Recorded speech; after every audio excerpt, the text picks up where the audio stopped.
This is Steve Robbins. Welcome to the Get It Done Guys, quick and dirty tips to work less and do more. Today, we'll be exploring how to acquire new skills. Grandma Cuddles has a superpower. Not only does she run the meanest, leanest daycare center in the greater metro area, but she's also a super learner. When she decides it's time to master a new skill, she does it quickly and with ruthless efficiency. In a world where they say you'll change careers 7 times, there's no better skill than the ability to get up to speed quickly on something new. Cuddles' doctor recently recommended that she learn yoga. Cuddles has biceps to die for. Running a daycare center, she has to crack the whip all day long. But other than biceps, she could use a good makeover. So she's turned her razor-sharp intellect on reshaping her body from the inside out. When her razor-sharp intellect takes on a task, get out the bandages because it will slice right through anything in her way. When you want to master a new skill, follow Grandma's example. 1. Identify the key elements to master. Start by finding the most important components of a skill. What are the basics that underlie everything else? Talk to people who are good at what you want to learn. Read blog posts, read books. With just a little bit of exploration, you'll be able to identify a few key elements. If you're learning photography, you might decide that understanding lighting, composing good shots, and doing post-processing will get you the most photography bang for your efforts. If you're learning to write stories, understanding the basics of constructing a plot, writing dialogue, and improving your grammar might be the things you decide are most important. You'll want to focus your initial learning on mastering these elements. Very quickly, Grandma discovers that increasing flexibility, mindfulness, breath control, and balance are the key elements to mastering yoga. 2. Create a 30-day challenge. Grab a blank calendar and design a 30-day challenge for yourself to practice the foundational skills. Decide how much time you'll devote each day to learning, and then write down 30 incremental things that you'll do each successive day to move yourself along the learning curve. Each day should focus on just one new skill, but those skills combined should add up to real progress. As a photographer, your challenges might look like this. Day 1, learn how to operate your camera, or your camera app if you're using a smartphone. Day 2, compose and shoot 10 pictures using the rule of thirds.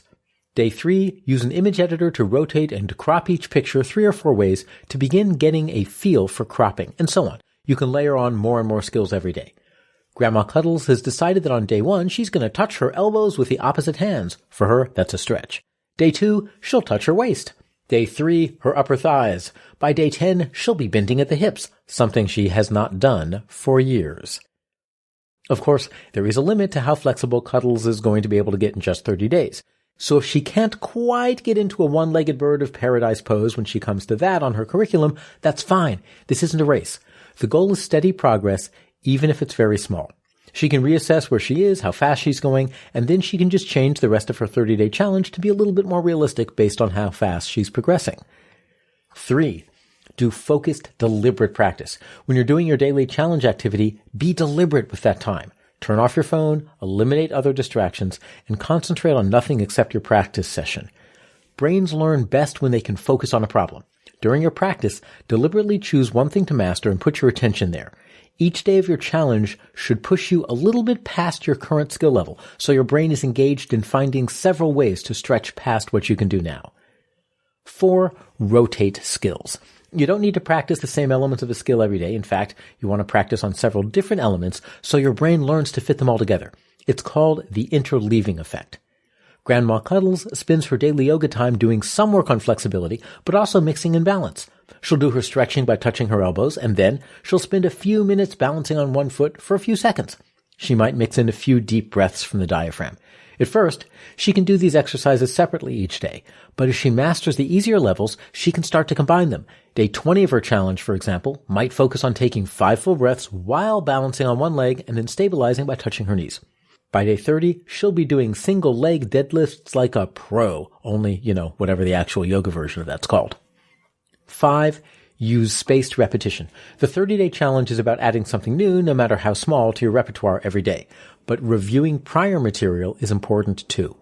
You don't need to review everything you've learned on every single day, of course. You can use spaced repetition to review any given skill 1 day after you learn it, 3 days after that, a week after that, 2 weeks after that, and so on. You want to space out the review so that you're reviewing material right at the point where you're about to forget it. This actually reinforces the learning more than reviewing everything every day. brains work in mysterious ways. Cuddles decides to put it to the test.